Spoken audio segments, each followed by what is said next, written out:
welcome to the Channel 10 telecast of the 1986 Rugby League Grand Final. The trophy you're looking at, of course, captured a magic moment in Rugby League back in '63, wasn't it?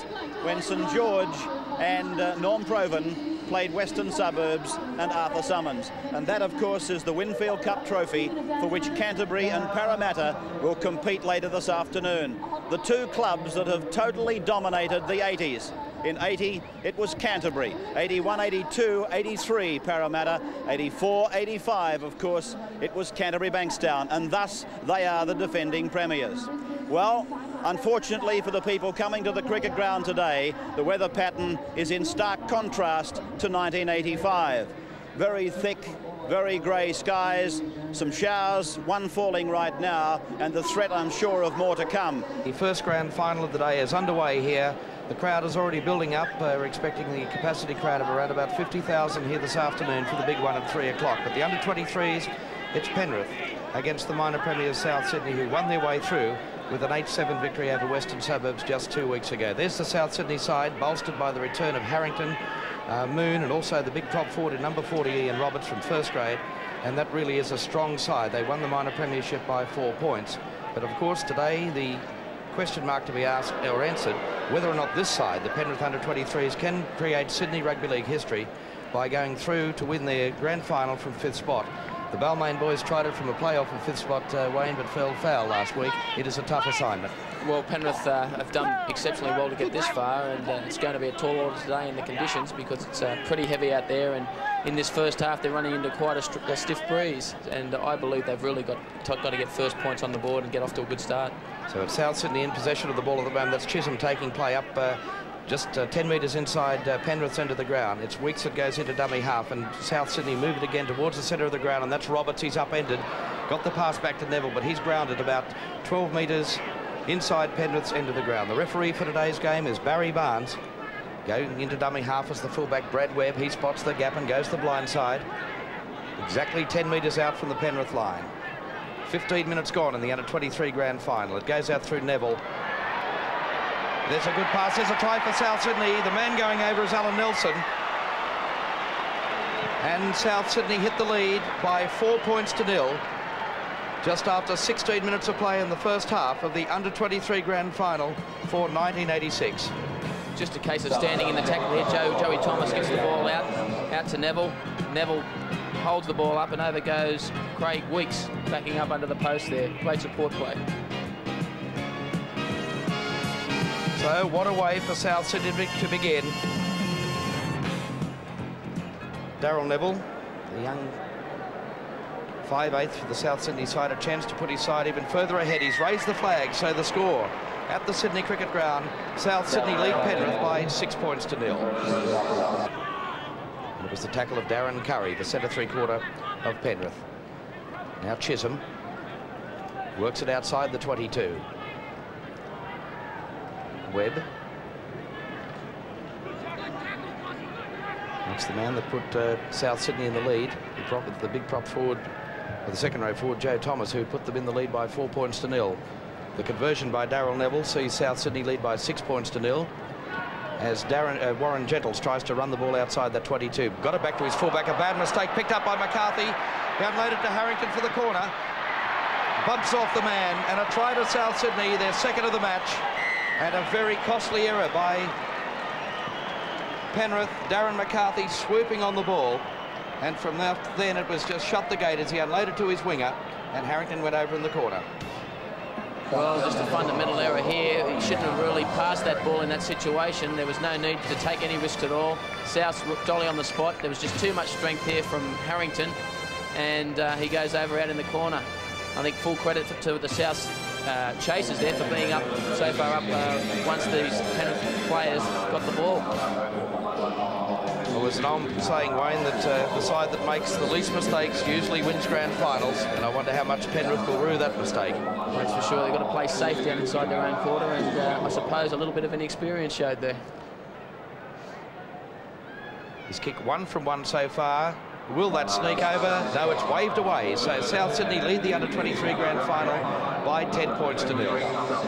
But it's a big task in front of Penrith just here, because 10 points down and the wind has dropped. Unfortunately for them, it's going to be a mighty effort if they can pick themselves up from here. So South Sydney on the attack. It goes out through the halfback Byrne, and finally play up on the 22-metre line. There's the drop goal attempt. Is it successful? It has put South Sydney in the lead by 11 points to 0. They're taken up by Judd, just outside the 22. And at the end of this match, of course, the man of the match award as Roberts makes the big break upfield. A beautiful pass to Byrne. He's got the fullback Robinson to beat the chip forward. He's been brought down. What will the referee Barnes do? Will he rule the late tackle? He does. And a penalty right under the post for South Sydney. Well, really, the fullback Robinson was in no man's land there, Wayne. The chip over the top by the halfback Byrne. But he will pay the penalty, I'm sure. Referee Barry Barnes had no option there but to penalise Penrith, and that was a costly error, because the Penrith wingers were certainly coming across in cover and would have certainly got to the ball first of all. So Neville with the ball placed. 5 minutes gone, second half. A chance for South Sydney to go further ahead. Waved away, so South Sydney cling to that 11 points to 0 lead in the under-23 grand final of 86. The man coming in to effect the tackle was the centre three-quarter David Moon.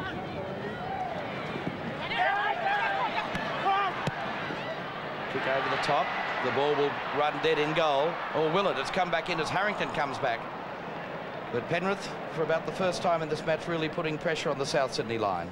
That's really their first opportunity, David, and I really think those two players were a little offside there had they got to the ball. Well, Wayne Pearce predicted earlier after the first field goal attempt by Ray Byrne that was the start of many to come, and certainly just a few moments ago South Sydney took a firmer grip on this under-23 grand final with yet another drop goal.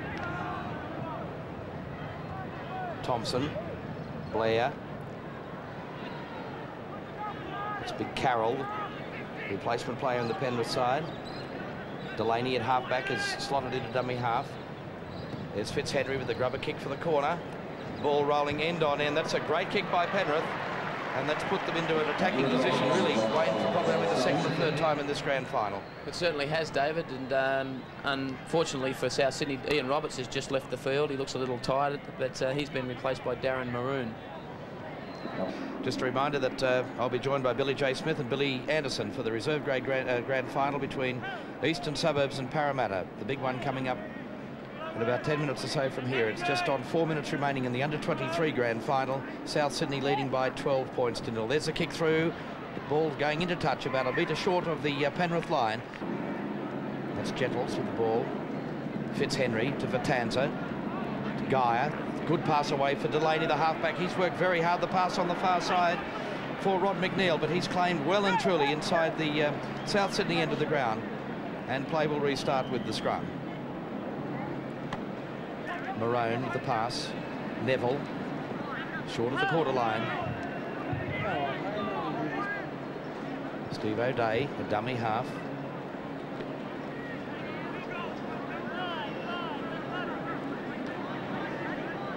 Just under a minute and a half remaining as it comes back to Byrne again with another drop goal attempt. Will that sneak over? It looks good from here. 13 points to 0. South Sydney lead the grand final in under-23s. And the third drop goal of the second half by their halfback Byrne. Yep, there's the hooter about the sound. It is all over. It is victory for South Sydney to start this grand final day off for 1986. A tremendous performance by the South Sydney side. They led by 10 points to 0 at half-time. 3 drop goals by their halfback Ray Byrne in the second half sees them take out the premiership. There's Darren McCarthy, the son of Big Bob, who we spoke to earlier in the telecast. So a jubilant moment for South Sydney.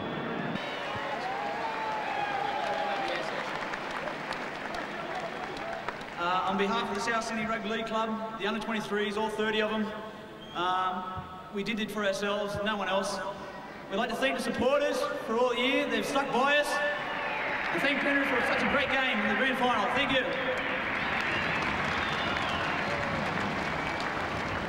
Yes, good afternoon, both Bill and David. This will be a tremendous game. We've got probably the two form teams of the reserve grade premiership this year. Parramatta, who finished minor premiers, and Eastern Suburbs, that performed consistently right through 1986. And there is a smattering of first graders through both sides, and I'm sure we'll be treated to some very entertaining football. There's the aim, and the Rooster has gone loose at the Sydney Cricket Ground. Will they go loose over the next 70 minutes of play? You can feel the crowd building as the kick-off. There it goes. Parramatta defending the Randwick end of the ground, and a very solid bit of defence by Eastern Suburbs in the opening minutes of the ground as they wrap up Glenn Mansfield. Eden. Jackson taken in the tackle. Inside his own 22. Vince Carr slots in a dummy half. Taken upfield by Steve Sharp. Eden out to Jackson, to Ford, and that's a great tackle by Eastern Suburbs, affected that time by John Tobin. Jackson from dummy half, nowhere to go, finds 2 or 3 metres before he's put to ground. Carr brushes Ford out of the dummy half situation. Eden with the kick. A long spiralling punt down to Portlock at fullback for Eastern Suburbs. He takes play up towards the halfway line before he's met by the Parramatta defence in the form of Tony Casado. So they swing it back again, Eastern Sub. Oh, there's one rolling loose, but they retain. Still going. Nice bit of work. Coming up towards the halfway. Oh, going to lose it towards the quarter line. They've lost the ball. Rolls on the ground, and Parramatta come away with it. Carr slots in a dummy half. Unloads it to Eden. Eden with the long torpedo kick downfield. Portlock coming across. The ball will beat the retreating Keir and will find touch. A great kick by Mike Eden. Coming up as dummy half, waiting for it now is Mike Eden. He's been kicking quite a bit. That's Stan Jerd. Parramatta like to settle it a little before they'll drive it down there. And Portlock, the fullback for East, have had quite a deal of work here. Here's a little kick through there by Jackson. Out after it, recovers too. Got the pass, which was almost picked up by Krinkovic, but sailed into touch. And so the scrum will come back about 5 metres inside East territory. Sharp. Here's the kick coming in. That's Cassato. Bennett going back. Portlock moving across. Bennett will take it. Quickly going to be grabbed over there, though. It's Chalmers very smartly on top of him. He'll get up to play it. Away from dummy half. It's Eastern Suburbs bringing it up to about 10 metres short of the halfway. The man up there was Melrose. So now they're still going. Truella sending it back inside. Nice bit of work here. Coming through there is Portlock. Portlock up over the quarter line. He set his sail for the corner. Sends it back in. Oh, it's going to be missed. Trying to get a ray over there for it was John Tobin, but he lost it. The try went begging there for Eastern Suburbs. It was merely a matter of Tobin taking the ball. You'll see here after the break being made, Portlock looked inside. Tobin was unmarked. The ball came to him. He just took his eye off it at the last moment, and 4 points down the drain. Out to Eden. There's kick number 10. Over the head of Portlock this time. That forces him to retreat back towards his own in goal. It won't go dead in goal. Jackson's put the pressure on, but Portlock comes out, and a good tackle by Jackson. Drives him to the ground just 2 or 3 metres out, but I think Jackson's hurt himself in the tackle. Melrose met by Mansfield.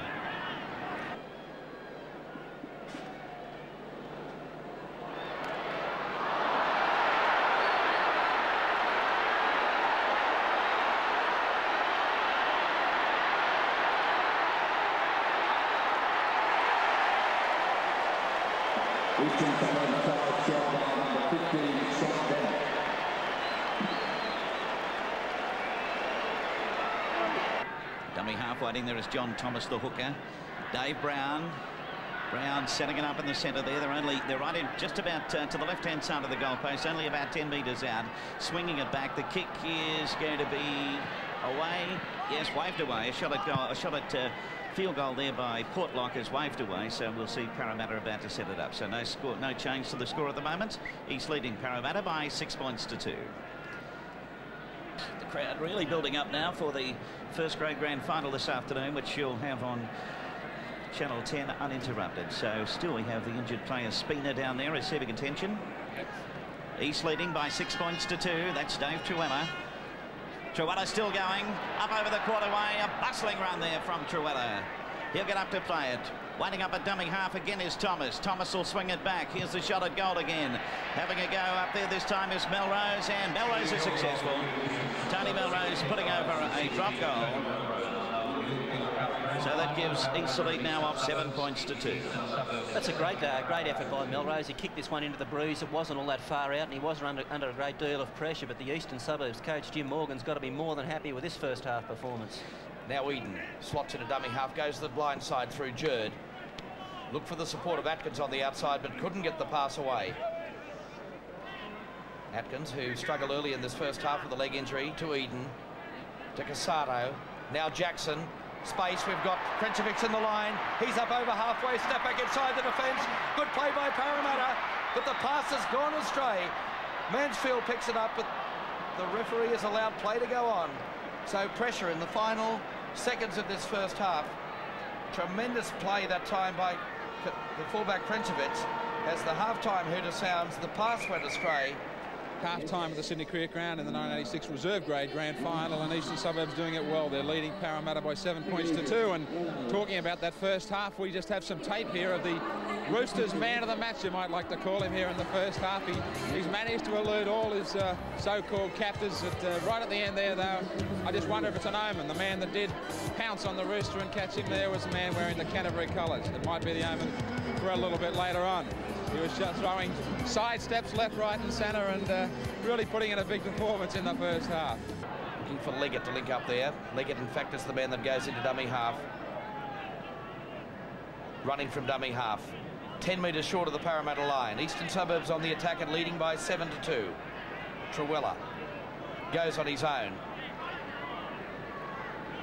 Will they be setting it up for the drop goal for Melrose? He's in ideal position. Thomas back for Melrose. Forced onto the left foot. There's the dropped attempt. And the referee signals it so predictably. Eastern Suburbs with the drop goal early in the second half going to an 8 points to 2 lead. Tony Melrose landing his second, and it came in this fashion. Well, here's the luxury of having a player that can kick both feet. Melrose was shut out on the right foot, so he ducked back to his left-hand side, cleared the defence and popped it over with that left foot of his.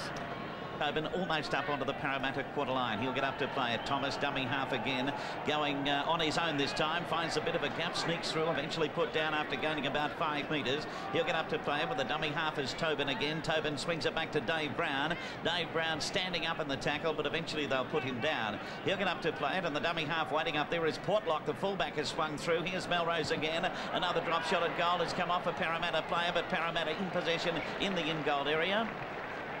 And referee Kevin Roberts coming back there for the dropout underneath the goal mouth. So they're certainly keeping the pressure on Eastern Suburbs. Here it is. You can see it just falls short. Well, had Melrose been able to kick that field goal, it wouldn't have put the game out of reach, but it would have made Parramatta's job a very, very difficult one. It would have been that 7-point cushion. They'd have then been looking at having to score a converted try and then score again. So no doubt the tactic will be on again if Eastern Suburbs get the opportunity. Melrose will be looking to just keep this scoreboard ticking over with 1-pointers. Good run there by Mike McLean, the lock forward, and so now we see coming his way through there is Bennett. Bennett trying to get up there, but he's only about 7 or 8 metres out now. Big chance here now for Eastern Suburbs. He's only a couple of metres out from that line, putting on the pressure. Kevin Roberts in there, telling him to get up and play the ball, and the man getting up to do that right now is Hardy. Truella sending it back. There's Melrose, and another drop shot at goal. How's this one? Yes, it's there, so that's another one. Another one on the board to Tony Melrose, and there's no doubt about their tactics in this second half. Eastern Suburbs leading Parramatta by 9 points to 2. Well, we learned in football that it's never over until the final whistle goes, and I can remember in last year's reserve grade semi-final, I think it was that game Canberra playing St George. Canberra looked home and hosed, and then in the last few seconds of the game, St George got up and won it. Now Parramatta, they're not taking this lying down, they're moving the ball around. If they can come up with a try here in the next couple of minutes, you'll find that 5 minutes in a football game, and there's still 7 minutes to go in this match, but 5 minutes in a football game is a long time. So Sharp on the blind side. There's the ball put up over the top, a race for the ball. Bennett goes back for Eastern Suburbs, but the ball eludes everybody, comes back into the field of play and in fact goes into touch. Certainly the pressure. You can see here this football, it takes a bounce like only a football can. It's a leg break, it moves very quickly and goes out over the sideline. Seconds remaining. Play on, says the referee. Parramatta in possession. And East can break out the champagne. I think they can take it out all right. Matter of fact, I think at the half-time break they should have been feeling pretty confident, Bill. They had a good lead then, didn't they? 7 points to 2. So here's Parramatta with a final burst to try and save some sort of grace, but it's going to come dead as Mike McLean comes in and puts him down, and it's all over. Yeah, the reserve grade grand final champions are Eastern Suburbs, first time since 1949. They've defeated Parramatta by 10 points to 2. And so, as tradition has it, the presentation of the trophy is from the Rothmans medal winner, Mal Cochrane. Congratulations to Eastern Suburbs on a great performance today. Well deserved. Man of a few words, it's Mal Cochrane, but Dave Brown on his final appearance. Ladies and gentlemen, the Eastern Suburbs skipper of reserve grade receives the trophy for the reserve grade premiership of 1986 with a 10 points to 2 victory Thanks to our over loyal Parramatta. supporters over there on the hill. And thank you to coaches Jimmy Morgan, Tony Chittier.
Must have been cold there in my shadow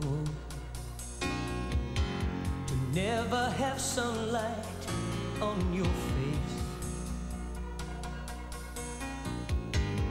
You've been content to let me shine. You always walked a step behind.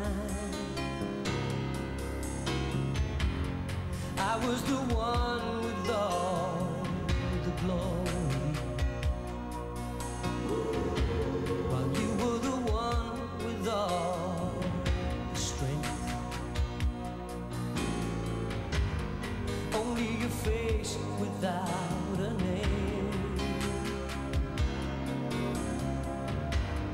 I never once heard you complain.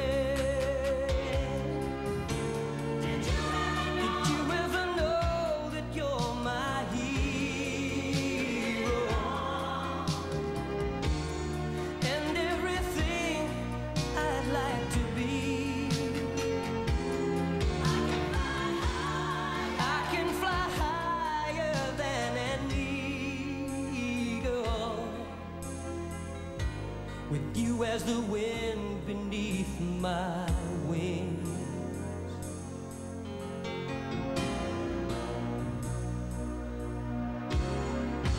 It might have appeared to go unnoticed,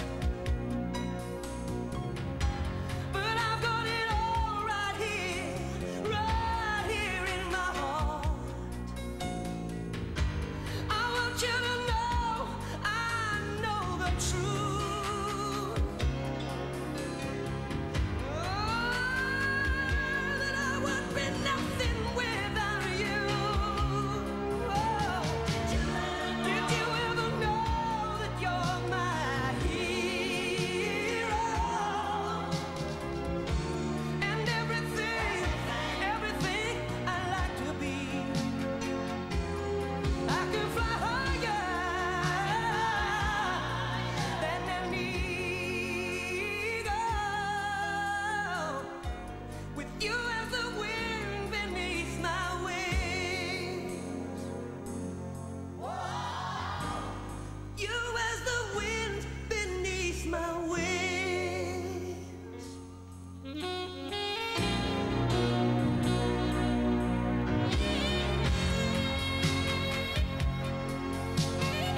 Ladies and gentlemen, John Farnham, the heroes of Australia and our footballers of the future, the New South Wales Rugby League Junior Representatives.